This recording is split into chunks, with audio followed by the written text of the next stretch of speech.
দুর্ঘটনার সবশেষ তথ্য জানাতে ঘটনাস্থল থেকে যুক্ত হয়েছেন ইফতেখার রায়হান।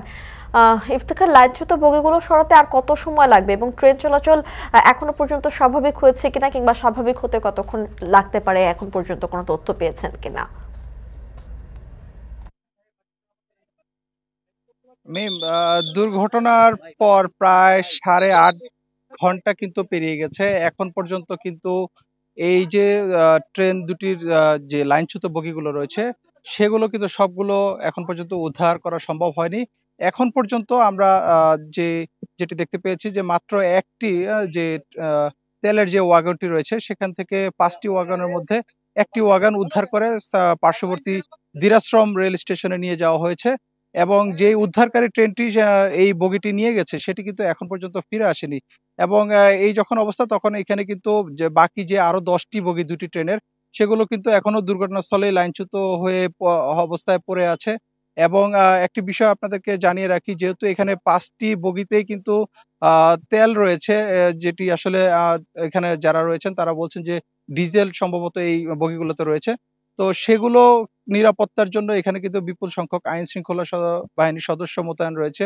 এবং রেলওয়ে কর্তৃপক্ষ, পাশাপাশি স্থানীয় থানা পুলিশ এবং জেলা প্রশাসনের কর্মকর্তারাও এখানে রয়েছেন।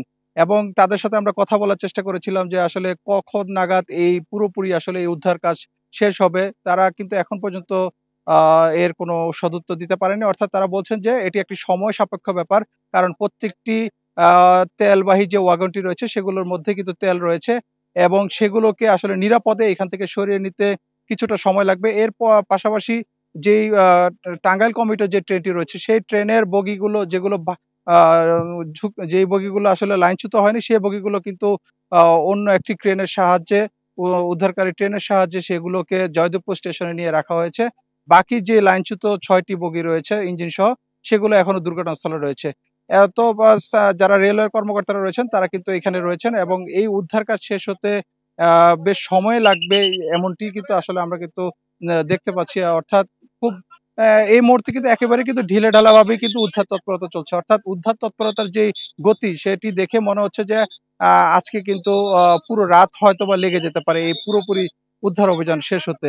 এবং আরেকটি তথ্য জানিয়ে রাখি যে এই ট্রেন দুর্ঘটনার ঘটনায় কিন্তু এখন পর্যন্ত 3টি তদন্ত কমিটি গঠন করা হয়েছে। জেলা প্রশাসনের পক্ষ থেকে 3 সদস্যের একটি তদন্ত কমিটি, এবং রেলওয়ে মন্ত্রণালয়ের পক্ষ থেকে 5 সদস্যের একটি কমিটি গঠন করা হয়েছে এবং রেলওয়ে বিভাগের পক্ষ থেকেও কিন্তু একটি তদন্ত কমিটি গঠন করা হয়েছে। এবং এই সকল তদন্ত কমিটির যারা সদস্য রয়েছেন তারা কিন্তু দুর্ঘটনাস্থল পরিদর্শন করেছেন। তো এই ছিল আমার কাছে গাজীপুরের ট্রেন দুর্ঘটনার সবশেষ তথ্য। মিম,